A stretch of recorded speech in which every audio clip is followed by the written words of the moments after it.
शरदाच्या चांदण्यात अजित आमचं गाव आहे. शरदाच्या चांदण्यात अजित आमचं गाव आहे. सोनेत्रातील स्वप्न इथे सध्या उतरत आहे. दाही दिशात घुमतो तो फक्त काटेवाडीचाच आवाज आहे. काटेवाडीचाच आवाज आहे.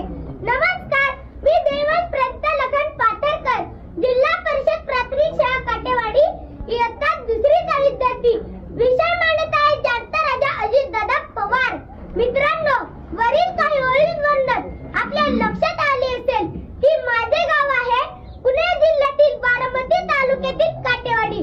माझे गाव म्हणजे कर्मयोग्यांची कर्मभूमी, धर्मयोग्यांची धर्मभूमी. अशा या कर्मयोगी धर्मयोगी भूमीमध्ये अनेक नवरत्ने जन्माला आली आणि यापैकी बाबांना कशी सोने म्हणजे आमचे लाडके अजितदादा पवार साहेब. कठोर शिस्त, स्पष्ट वक्तृत्व, धडाडीचे नेतृत्व, सर्वस्पर्शी कर्तृत्व, जनसामान्यांशी जुळलेला अनमोल नातं. कधी तिखट प्रहार, कधी हास्य खळखळत, आजवर त्यांनी परतून लावले संकटाचे कित्येक प्रहार. आव्हानांना पूर्ण उतरतात लढवय अजित पवार. अशा राजकारणातील दादा व्यक्तिमत्वाला विनम्रते अभिवादन करून मी माझ्या विषयाची सुरुवात करतो. अलीकडच्या राजकारणात दिलेला शब्द पूर्ण करण्यासाठी प्रसंगी नुकसान सहन करतील, टीका आणि टोकाचा विरोध सहन करतील, पण दिलेला शब्द पाळणारच. असे नेते बोटावर मोजणे इतकेच आहेत. बोले तैसे चाले त्याची वंदाळी पावले. या उक्तीप्रमाणे महाराष्ट्र राज्याचे दिवंगत उपमुख्यमंत्री नामदार श्री अजितदादा पवार साहेब यांचे नाव आवर्जून घ्यावे लागेल. प्रशासनावर मजबूत पकड, पक्ष संघटनेवर मजबूत पकड, दिलेला शब्द पाळणारे, पाहतो, करतो, बघू अशा शब्दांना ज्यांच्या शब्दसंग्रहात स्थान नाही, कार्यकर्त्यांची पूर्ण माहिती असणारे, कार्यकर्त्यांच्या अडीअडचणीला उभे राहणारे, जे पोटात तेच ओठावर असणारे, टापटीपणा, स्वच्छतेची आवड, वक्तशीरपणा या गुणांना जपणारे, पर्यावरणाविषयी आग्रह असणारे.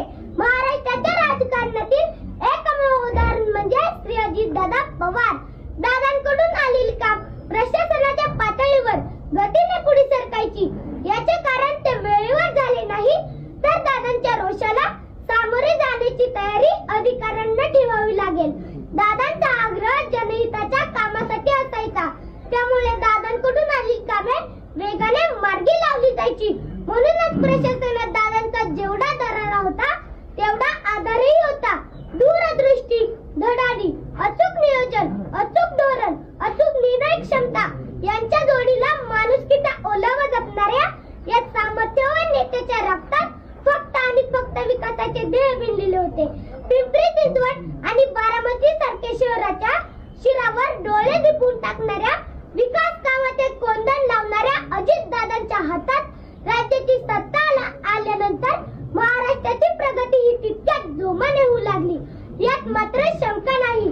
संपूर्ण महाराष्ट्रात दादांना आणि त्यांच्या कार्यपद्धतीला मानणारा मोठा वर्ग आहे.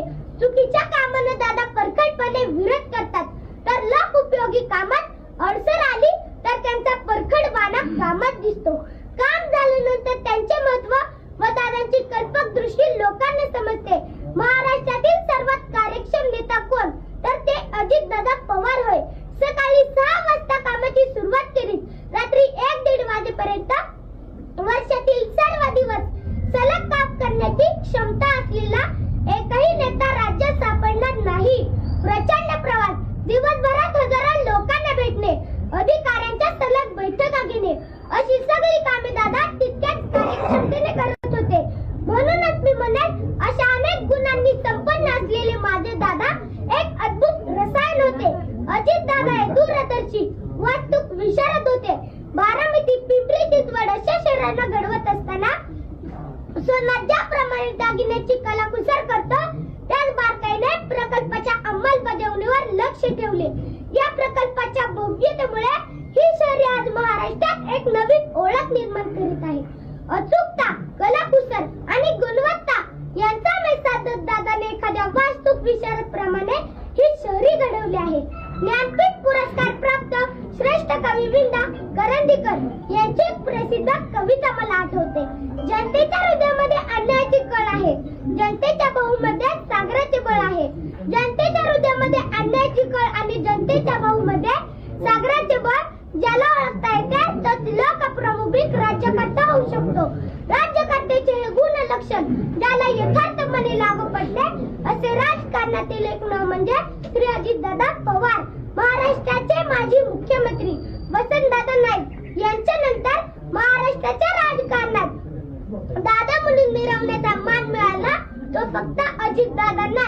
आपला स्पष्ट वक्तव्यपणा आणि सडेतोड वक्तृत्वाने महाराष्ट्राला हलविणारे दादा हे माझ्यासाठी आणि उभ्या महाराष्ट्रासाठी कायमच आदराचे स्थान असतील.